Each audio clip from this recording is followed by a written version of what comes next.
నమస్తే అశోక్ గారు. సో జగన్మోహన్ రెడ్డి భద్రత ఎప్పుడు కూడా చర్చనీయాంశంగానే మారుతుంది. సరే గతంలో అంటే ఆయన ముఖ్యమంత్రి కాబట్టి ఆయనకు ఆటోమేటిక్గా భద్రత వస్తుంది. కానీ ఇప్పుడు ఆయన మాజీ ముఖ్యమంత్రికి సంబంధించి భద్రత మీద వైసీపీ చాలా పెద్ద ఎత్తున రాద్ధాంతం చేస్తుందని చెప్పేసి కూటమి ఇస్తుంది. లేదంటే కూటమి సరిగా భద్రత ఇస్తున్నా కూడా వైసీపీ కావాలని రాజకీయం కోసం ఈ అంశాన్ని వాడుకుంటుందా? అశోక్ గారు, బేసిక్ గా భద్రత పైన చర్చ జరగడం దురదృష్టం. ఎవరి భద్రత అయినా సరే, భద్రత వేరు, గౌరవం వేరు. భద్రత అనేది గౌరవాన్ని బట్టి ఎవరు, ముఖ్యమంత్రి, ప్రధానమంత్రి, సెక్యూరిటీ పరంగా ప్రోటోకాల్ వాళ్ళకు ఉండొచ్చు. కానీ భద్రత అన్నది అవసరం బట్టి భద్రత ఉండాలి. హోదాను బట్టి కూడా తగిన ఏర్పాట్లు చేసుకుంటారు. ముఖ్యమంత్రిగా ఉంటే, ప్రధానమంత్రిగా ఉంటే, మంత్రులుగా ఉంటే ఉంటాయి. వాటికి సంబంధం లేకుండా సెక్యూరిటీని ఎందుకు చూస్తామంటే, సెక్యూరిటీ అన్నది ఆ వ్యక్తి యొక్క లేకపోతే ఆ వివిఐపి యొక్క అవసరం ఏంటి, ఎంత ఇవ్వాలి, ఎంత ఇస్తున్నాం అనేది వరకే పరిమితం కావాలి. ఇప్పుడు జగన్మోహన్ రెడ్డి గారికి సంబంధించినంత వరకు ఓడిపోయినప్పటి నుంచి అది చర్చనీయాంశం అవుతానే ఉంటాను. గతంలో చంద్రబాబు నాయుడు గారు ప్రతిపక్ష నాయకుడు ఉన్నప్పుడు కూడా అప్పుడప్పుడు ఇట్లాంటి చర్చనీయాంశం అయ్యేది. కానీ ఏదో ఒక రూపంలో పరిష్కారం అవుతూ వచ్చింది. ఇప్పుడు ఎందుకు లాంగ్ పెండింగ్ జరుగుతూ ఉంది. మొట్టమొదటి అంశం భద్రత ఎవరు నిర్ణయిస్తారు?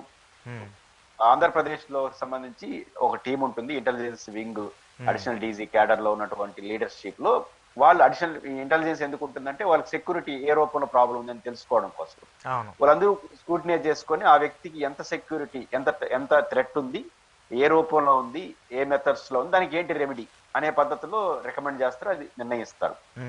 ఆంధ్రప్రదేశ్ లో Z+ కేటగిరీ జగన్మోహన్ రెడ్డి గారికి సెక్యూరిటీ ఉన్నట్టుగా ఆంధ్రప్రదేశ్ ప్రభుత్వం అఫిడవిట్ దాఖలు చేసింది హైకోర్టులో చెప్పింది. జగన్మోహన్ రెడ్డి గారు హైకోర్టు కూడా వెళ్ళాడు, హైకోర్టు కూడా చెప్పింది. Z+ అంటే నాకున్న అవగాహన మేరకు భారతదేశంలో టాప్ 2. ప్రధానమంత్రి, రాష్ట్రపతికి భద్రత పోనిస్తే మీకందరికీ Z+ కేటగిరీ ఉంటుంది. అట్లాంటి హైయెస్ట్ సెక్యూరిటీతో చంద్రబాబు గారు కూడా ఉన్నారు. ఆయన ముఖ్యమంత్రితో సంబంధం లేకుండా కూడా ఆయనకి Z+ ఉంది. కాబట్టి జగన్ గారు ముఖ్యమంత్రిగా ఉన్నప్పుడు Z+ కొనసాగింది, ఇప్పుడు కూడా అదే కొనసాగిస్తున్నాము అని చెప్పారు. కొనసాగిస్తున్నాము అన్నప్పుడు అర్థం అవసరమైందే కదా. డిమాండ్ బట్టి సెక్యూరిటీ ఇవ్వరు, అవసరాన్ని బట్టి సెక్యూరిటీ ఇస్తారు. కాబట్టి అంత స్పష్టంగా మనకు ఉన్న తర్వాత దాన్ని కొనసాగించాలి. ఎక్కడ అనుమానం, Z+ కేటగిరీ హైయెస్ట్ థ్రెట్ ఉండే వాళ్ళకి Z+ ఇస్తారు. కానీ హైయెస్ట్ థ్రెట్ ఉందని తెలిసిన తర్వాత జగన్మోహన్ రెడ్డి గారికి మీరు భద్రత ఇచ్చినప్పుడు అనుమానాలు తావికూడదు. ముఖ్యంగా మిర్చి యార్డుకి సంబంధించి జగన్మోహన్ రెడ్డి వెళ్ళినప్పుడు కానీ, నిన్న పులివెందలో రైతులను పరామర్శించడానికి వెళ్ళినప్పుడు కానీ ఆ లోపాలు అయితే కనపడ్డాయి. నేను కూడా చెప్పదలుచుకుంది ఏంటంటే, కొన్ని సందర్భాల్లో పోలీసులు తగిన ఏర్పాట్లు చేయలేకపోవచ్చు. ఒక పర్యటన, ఆ పర్యటనప్పుడు చెప్పవచ్చు ఆ వివిఐపి. ఇప్పుడు జగన్మోహన్ రెడ్డి గారు పులివెందల రైతులు పరామర్శించడానికి వెళ్ళాడు, ఇప్పుడున్న పరిస్థితుల్లో ఆడ మేము తగిన సెక్యూరిటీ ఇవ్వలేము, రేపు మార్చుకోండి, వాయిదా వేసుకోండి. ఆ అధికారం పోలీసులకు ఉంది. చెప్పేవాళ్ళు వినకపోతే అక్కడే అవసరం ఉండమని చెప్పి అడిగే హక్కు కూడా వాళ్ళకు ఉంది సెక్యూరిటీకి. మిర్చి యార్డుకి సంబంధించి కూడా మేము సెక్యూరిటీ కల్పించలేము కాబట్టి మీరు వెళ్ళొద్దని చెప్పచ్చు. కానీ ఎన్నికల కోడ్ ఉంది, అవి చెప్పకూడదు. ఎన్నికల కోడ్ అనేది అధికారులు, ఎన్నికల కమిషన్ చూసుకుంటుంది. మీకు ఆడిప్పుడున్న పరిస్థితులు మీరు ఆడున్న మాపు రీత్యా నేను కల్పించలేనంటే పోకూడదు. అంతేగాని అంటే మీరు ఎన్నికల ఉంది కాబట్టి మీరు పోతే మేము భద్రత తెలియనంటే అది చాలా దారుణం అవుతుంది. కాబట్టి ఖచ్చితంగా భద్రతని అవసరం పట్టి జగన్మోహన్ రెడ్డి గారి విషయంలో ప్రభుత్వం ఎంత భద్రత ఏ రూపంలో అవుతుందో చూడండి. రెండో అంశం, జగన్మోహన్ రెడ్డి గారికి నేను అనుకుంటుంది కూడా థ్రెట్ ఉంది. థ్రెట్ అంటే విశాఖపట్నంలో జరిగినటువంటి కత్తికి సంబంధించి, లేకపోతే విజయవాడలో ఆ రాయి వేయడం, ఇది థ్రెట్ గా నేను చూడట్లేదు. ఇదిగా థ్రెట్. జగన్మోహన్ రెడ్డి గారికి ఒరిజినల్ గా చూసినప్పుడు కూడా జగన్మోహన్ రెడ్డి గారు పెరిగిన వాతావరణం రాజకీయాల్లో ఒక ఫెరోషియస్ గా ముందుకు వచ్చినాడు. దాంతో ఏమో ఇట్లాంటి వాళ్ళకి ఏమవుతుందంటే వీరాభిమానులు ఉంటారు, వీర శత్రువులు ఉంటారు. అంటే జగన్మోహన్ రెడ్డి గారికి రెండు ఉన్నాయి రాష్ట్రంలో. జగన్ అంటే ప్రాణం ఇచ్చేంత అభిమానించే వాళ్ళు ఉన్నారు, ఆయన అంటే తీవ్రంగా వ్యతిరేకించే సెక్షన్ ఆఫ్ పీపుల్. అంత క్వైట్ ఆపోజిట్, అతివృష్టి అనావృష్టి లాగా ఉంటుంది. విపరీతమైన అభిమానం, అట్ ద సేమ్ టైం రాజకీయంగా విపరీతమైన వ్యతిరేకత. ఇట్లాంటి వాళ్ళకి సెక్యూరిటీ చాలా అవసరం, అనివార్యం. కాబట్టి ఈ రెండు కారణాలు ఇచ్చా. ఒకటి ప్రభుత్వం కమిట్ అయింది Z+ కేటగిరీ, రెండు జగన్మోహన్ రెడ్డి గారి నేచర్ ఆఫ్ పాలిటిక్స్ రీత్యా జరిగిన పరిణామాల రీత్యా కావచ్చు. ఆ రీత్యా జగన్మోహన్ రెడ్డి గారికి మంచి సెక్యూరిటీ ఇవ్వాలి. ఇంకొకసారి ఈ వివాదం జరుపుకోవడం చూసుకోవాలి. ఆ వివాదం ఇట్లే పెరిగితే ఏముందంటే రేపు కేంద్ర ఏజెన్సీలు జోక్యం చేసుకునే వరకు రాకూడదు.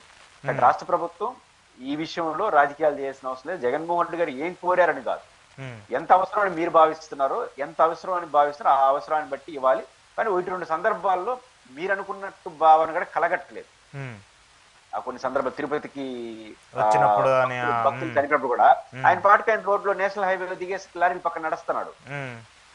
అంటే వద్దంటే ఎయిర్పోర్ట్ లోనే ఆపేయచ్చు. ఇప్పుడు ఉదాహరణకు అక్కడ పవన్ కళ్యాణ్ గారు ఉన్నారు, సీఎం గారు ఉన్నారు, టైట్ పరిస్థితి ఉంది అని అనుకున్నారు అనుకోండి, ఎయిర్పోర్ట్ లో ఆపేయాలి. మీరు నేషనల్ హైవే పిలిపించేసి అక్కడ ఆపితే ఆయన దిగేసి వస్తే ఏం జరగని జరిగితే ఎవడు బాధ్యుడు? ఖచ్చితంగా ప్రభుత్వాన్నే కదా. కాబట్టి ప్రభుత్వం జగన్మోహన్ రెడ్డి గారి విషయంలో చర్చనీయాంశం కాకుండా ఉండాలి, తగిన భద్రత ఇవ్వాలి. ఒక్కొక్క సందర్భాల్లో పర్యటనలో భద్రత ఇవ్వలేని వివరించినప్పుడు ఆపేయాలి, భద్రత పోవద్దని పర్యటన తప్ప ల్యాబ్స్ లేకుండా చూసుకోవాల్సిన బాధ్యత ప్రభుత్వం. Okay okay. కానీ ఇక్కడ ఒక పాయింట్ సార్, ఈ రాష్ట్ర ప్రభుత్వానికి సంబంధించి కొన్ని రాజకీయ నేపథ్యాలు, రాజకీయ ప్రమేయాలు ఉంటాయి కాబట్టి గతంలో మాకు ఇలా చేశారు కాబట్టి మేము మీకు ఇలా చేస్తున్నాం అని చెప్పేసి పరస్పరం ఆరోపణలు అంగీకారాలు చేసుకోవటం కరెక్ట్గానే ఉంటుంది. సరే, వాళ్ళ వ్యక్తిగత అంశాల కింద వదిలేయచ్చు. కానీ కేంద్ర ప్రభుత్వం అయినా, కేంద్రానికి సంబంధించిన హోంశాఖ అయినా, ఇంటెలిజెన్స్ అయినా, అది ఒక మాజీ ముఖ్యమంత్రికి సంబంధించి ఒక పార్టీ అధ్యక్షుడిగా ఉన్న వ్యక్తికి బేసిక్ కన్సర్న్గా సెక్యూరిటీ ఇవ్వాల్సిన బాధ్యత ఉంటుంది కదా. ఇక్కడి నుంచి రెస్పాన్స్ రాకపోతే అక్కడి నుంచి అయినా తెచ్చుకునే పరిస్థితులు ఉంటాయి కదా. ఉంటాయి, ఖచ్చితంగా ఉంటాయి. మనకు రాష్ట్రం జరిగినాయి కదా. ఇప్పుడు ఈ గవర్నమెంట్ వచ్చిన తర్వాత మిథున్ రెడ్డి గారికి వై కేటగిరీ భద్రత ఇచ్చారు. ఈ ప్రభుత్వం వచ్చిన తర్వాత కేంద్ర ప్రభుత్వం జోక్యం చేసుకున్నాయి, రాష్ట్రం కాదు. గతంలో జగన్మోహన్ రెడ్డి గారు ముఖ్యమంత్రిగా ఉన్నప్పుడు చంద్రబాబు నాయుడు గారు భద్రతా విషయంలో కొన్ని అనుమానాలు వచ్చినప్పుడు కేంద్ర ప్రభుత్వం జోక్యం చేసుకుంది. కేంద్ర హోంశాఖ పెంచడం, జాగ్రత్తలు తీసుకోవడం చేసింది. లోకేష్ గారికి వై కేటగిరీ భద్రత, జెడ్ క్యాస్ట్ భద్రత ఇచ్చారు ఎలక్షన్ ముందు. అదేవిధంగా రఘురామకృష్ణరాజు గారికి వై కేటగిరీ భద్రత ఇచ్చారు. మా జిల్లాలో పుంగనూరుకు సంబంధించిన రామచంద్ర యాదవ్ గారికి ప్రైవేట్ పెయిడ్ అనుకుంటాను, నాకు కరెక్ట్ గా తెలియదు, ఆయనకి వై కేటగిరీ భద్రత. అంతా జగన్ కి వ్యతిరేకంగానే, రాష్ట్ర ప్రభుత్వానికి వ్యతిరేకంగానే వీళ్ళందరికీ భద్రత ఇచ్చింది. అంటే వాళ్ళు వద్దని చెప్పలేదు కానీ వివాదం అయింది రాష్ట్ర ప్రభుత్వంతోనే కదా. కాబట్టి ఈ ప్రభుత్వం తెలుగుదేశం ఉన్నప్పుడు కూడా మిథున్ రెడ్డి గారికి రాష్ట్ర ప్రభుత్వ అభిమతతో సంబంధం లేకుండా వై కేటగిరీ భద్రతలో ఉన్నాడు. ఆయన కోర్టుకి, ఆయన ఢిల్లీ హోంశాఖకి వెళ్ళి తెప్పించుకున్నాడు. అంటే జగన్మోహన్ రెడ్డి గారి విషయంలో ఇంకా ఆడి వరకు పోతే ఖచ్చితంగా కేంద్రం జోక్యం చేసుకుంటుంది, అందులో డౌట్ ఏం లేదు. రాష్ట్ర ప్రభుత్వం ఇంత లోపల ఆ సమస్య రానుకుంటూ చూసుకోవాలి. Okay okay okay. ఇంకొక అంశం సార్, కూటమి సర్కార్ అధికారంలోకి వచ్చి